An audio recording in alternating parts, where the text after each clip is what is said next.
What's up, Trader Nation? How we doing today? It's your boy, the Professor. Ready to rock and roll with you guys.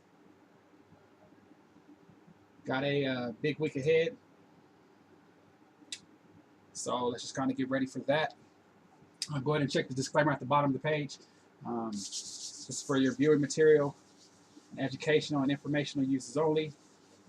You agree that by watching this, you're not going to sue me. I am not a professional, so don't take anything as I say and literally. You are responsible for your own losses. This is a very dangerous and high-risk industry that we are in. Please do not use any money that you can't afford to lose. Yes. So, with that said, let's go ahead and get this thing started. We did have a nice week last week. As far as movement was concerned, there was a lot of volatility in the market. Before we actually look at the charts, you guys, I want to take a look quickly at some news events. I just want to make sure that this week we don't have anything crazy going on. So, looks like Monday, this week is going to be a little crazy week. We do have a 4th of July weekend in the U.S., but it's the 24-hour market, and there's other markets that still will be trading.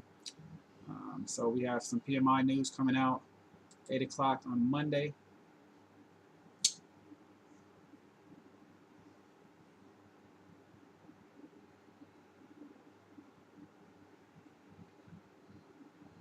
Not too much going there. Forecasted pretty much drop or go up just a little bit. So we'll kind of see how that plays out. What else we got this week? Wednesday. FOMC minutes come out on Wednesday. We got some unemployment numbers. It looks like on Thursday. Excuse me. ADP unemployment numbers looks like come out on Thursday. So we'll have to pay attention to that. This is just all dollar stuff. PMI again. Some non-manufacturing numbers on Thursday as well.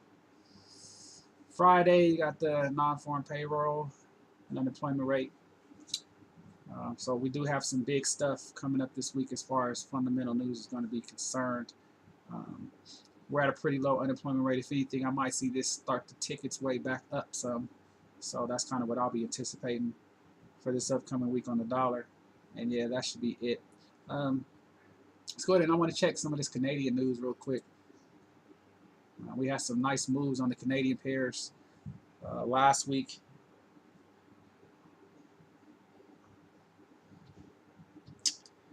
Looks like, just going back over my notes, silver fell to post-election losses again. Okay, we did have the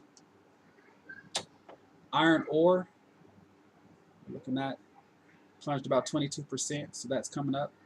Overall bearish on the Aussie. Most of these banks, you guys, are a little bit hawkish right now. Everybody except for the Japanese yen are experiencing convergence. The yen is kind of still doing the divergence thing.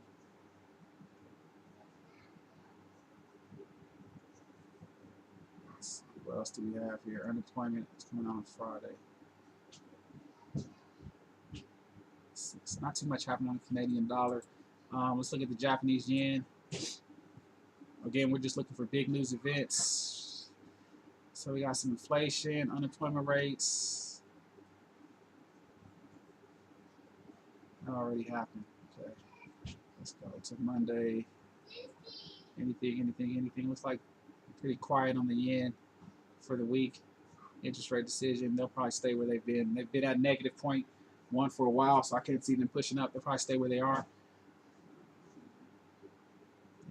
So the Japanese yen is a strange pair right now. They're one of the only ones where their national bank isn't really functioning with or experiencing any kind of convergence. They're more separating. Most of these other banks are looking to either increase their interest rates upcoming year or keep them where they are. So we'll just have to kind of see what's going on. Looking at that pound rose. It was on a 7-day rise, the largest since April. So that was good news for the pound.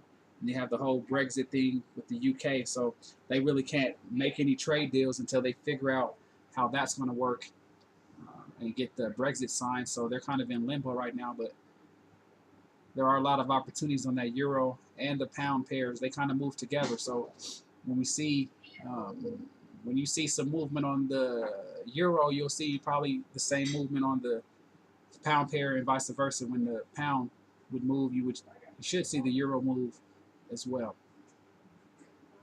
With France coming around and Macron, they have, I want to say, what, the second largest economy in the euro. So that's a big push right there, getting them stabilized and on board.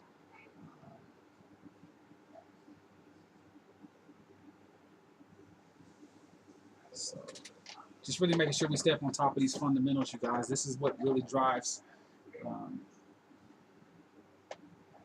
this market. I know we spend a lot of time on the technicals, but we cannot forget about the fundamentals that are taking place in this particular market. They're definitely playing a part in what we see. I just want to check one other news source because there were some good articles that came out.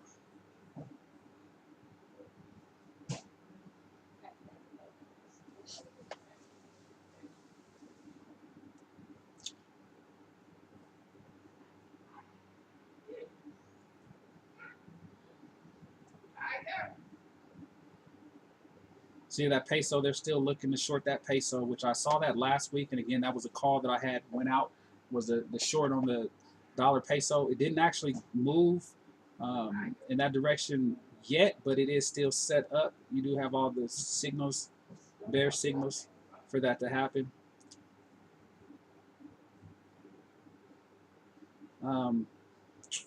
What else is going on?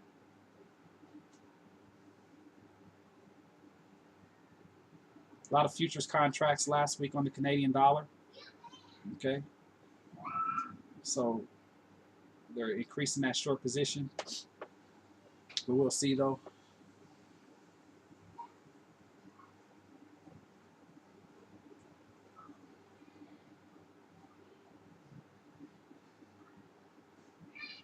Speculators covered around 40% of their gross short on the Mexican peso position, buying back about 31,000 contracts. So we have a gross short position on the Mexican peso. That's why we see that drop of about 45,000 contracts.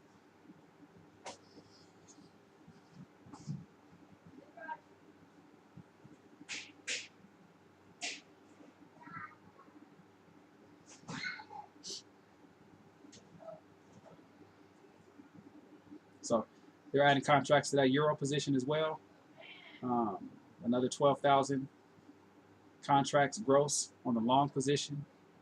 So right now they're sitting about 180,000 contracts.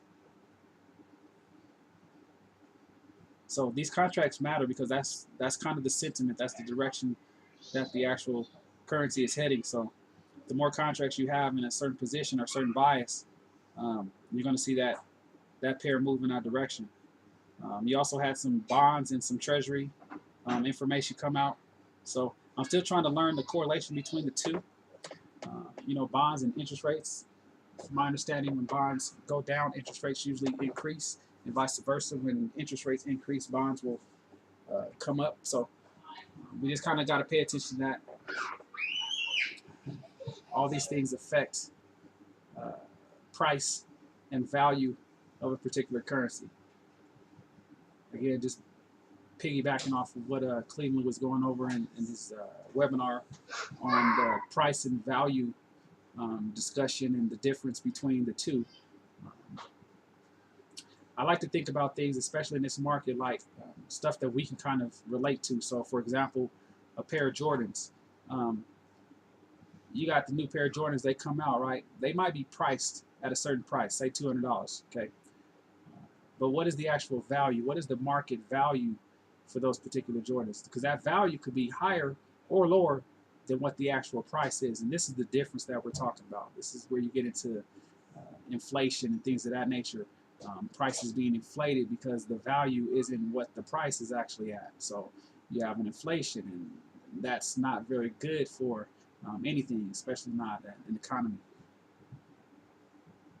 So we definitely want to pay attention and understand how that stuff kind of works, and how it, in my mind, how it affects the market. How do I use that information to become a better trader? Okay. So Canadian, we did the US. Let's look at the Euro real quick. See if any major news is popping up on the Euro for this upcoming week. And that was Friday the 30th. So what do we have on Monday? We got some unemployment rates. Will possibly stay the same, what they haven't changed. Other than that, the Euro looks pretty quiet next week. It looks like really the big news is basically going to be on the US dollar. We got unemployment numbers coming out, and FOMC numbers coming out, and some non-farm payroll numbers. So we'll pay attention to the dollar this week. Cool, so let's go ahead and shut this down. And let's go ahead and start to look at a couple of the charts here.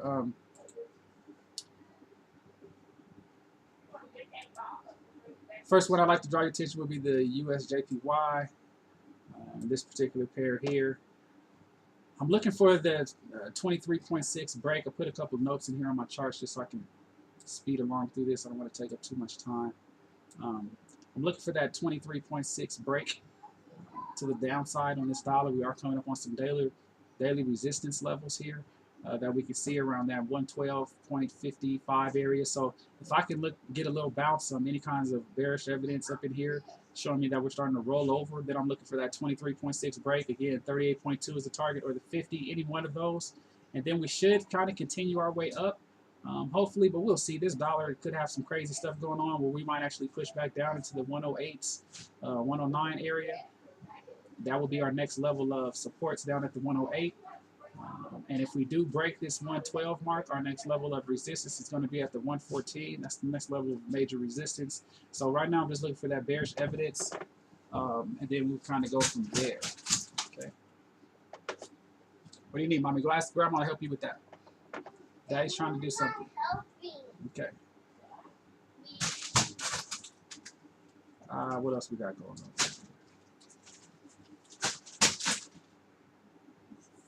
So yeah, that 23.6 break, if the price can break, then we're looking for the 61.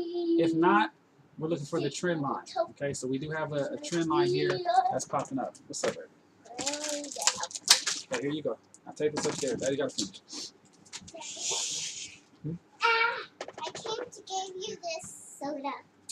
Thank you. Until later, after we finish our dinner. All right. Blah, blah.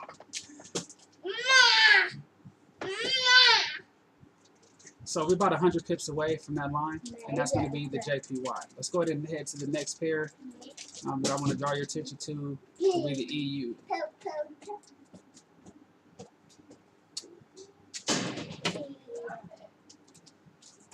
Okay, so the EU, again, I've got this kind of drawn up. We're at a nice level of resistance here. That's setting up. We're kind of in this range. We've pushed through it. Nice movements, 1, 2, and we're waiting on that third. Ladies, I need to work. Get out of here. Bye-bye. Thank you. I told y'all I'm real. My kids might pop in all the time. That's day one. So, all right. So we're looking for that. We've already had a couple good pushes up. So there was 1. There was 2. These things usually come in waves of 3. So this will be our third wave. We're kind of looking for that bearish evidence of this pullback and either roll over on this euro. But the news also will kind of continue this push up into this next resistance level, which is going to be at your 1.1615 area, in between that little zone right here. So we do have a little bit of upside potential before we start to slow down and kind of get a little bit of a price correction. We could be looking for that 161 extension off of this Fibonacci retracement, but I do need to see it pull back first into that. Let's go roughly around that 1 0.12 area. Right in here somewhere is my pullback area before I continue on to my target, number 1 and target 2. Okay. So the EU, again, is going to be a bias of a long position, and we'll kind of just go from there. Next pair I'd like to draw your attention to is the pound dollar. The pound dollar, again, last week was on a 7-day rise, so it was pretty much on fire. Again, there's a lot of liquidity to the top side of this pair, so that's kind of what we're looking for. I have a long position on right now that I've been in for a while. Right now, though, we might see some bearish evidence starting to roll over. We're coming up against some resistance here at this level, about that 1.30 range. So we can expect to see a little bit of a pullback, a little bit of a change of direction. I don't anticipate too much. Maybe, again, 38.50 or 61 on your retracement before we push back up to those levels and try to hit that 61 extension and continuing the push on the upside for this particular pound. All right, so that's going to be the pound dollar. Keeping it moving, we have the Aussie. So again, the Aussie, you guys, there's a lot of good news out there. The silver, with the silver going the way it's been going, and then you have oil, the way it's been going.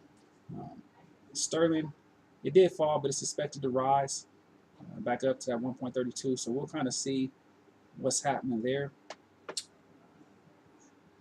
We've had our one push, second push, so we're looking for that third big push. As you can see, we're already up at the year highs for the Aussie. This is a big move. It's definitely overextended already, so we should be looking for this to kind of roll over with some bearish evidence at the top. We did have a doji candle on Friday that closed, but it was a bullish doji candle. Not quite what I wanted to see if we're looking at some reversal. So we'll kind of just pay attention to this. It could be setting up a evening star pattern formation here on the day chart, but we're not quite sure. So we do got a little bit on the upside to the highs, but I would be looking to short the Aussie off of some bearish evidence at this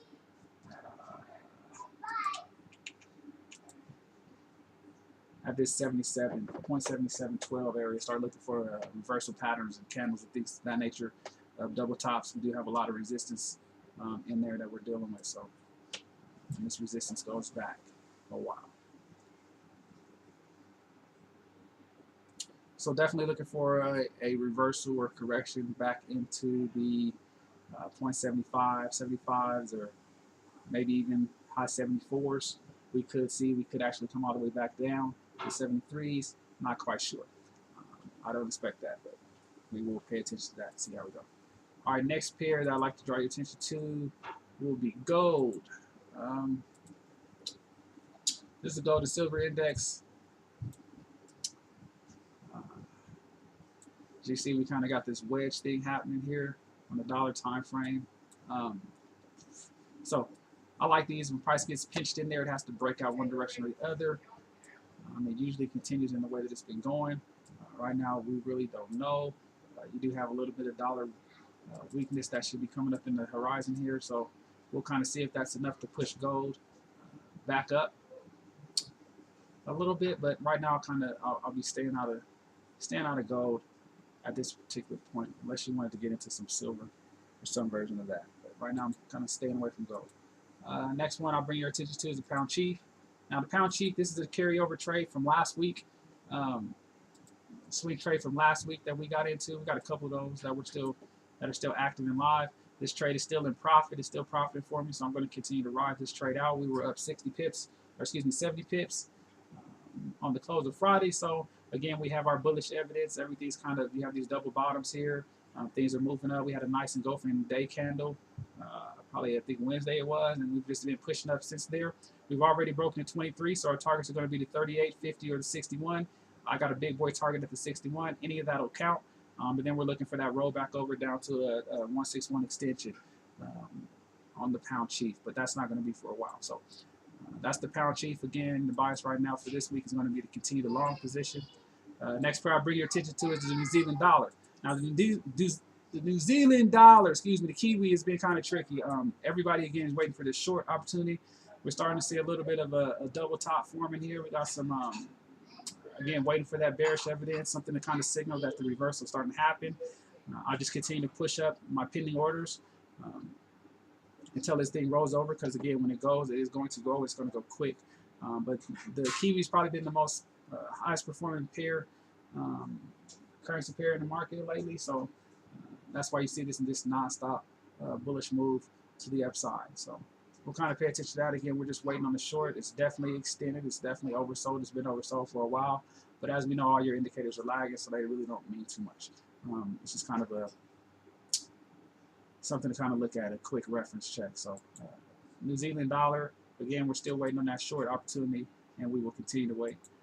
The Mexican peso, this is, again, a carryover trade from last week. I got stopped out on it, but really what it did was give me a little bit of a better price.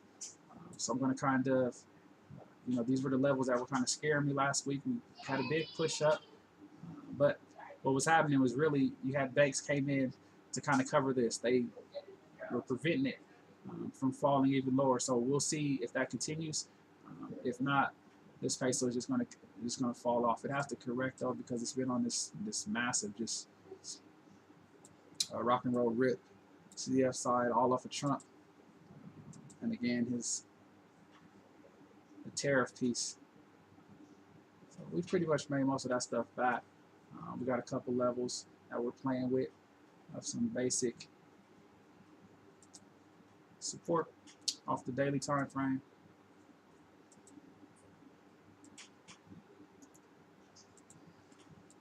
But other than that, again, I'm just looking to short this. We are coming up on the trend line, maybe a nice little bounce before we roll ourselves back over.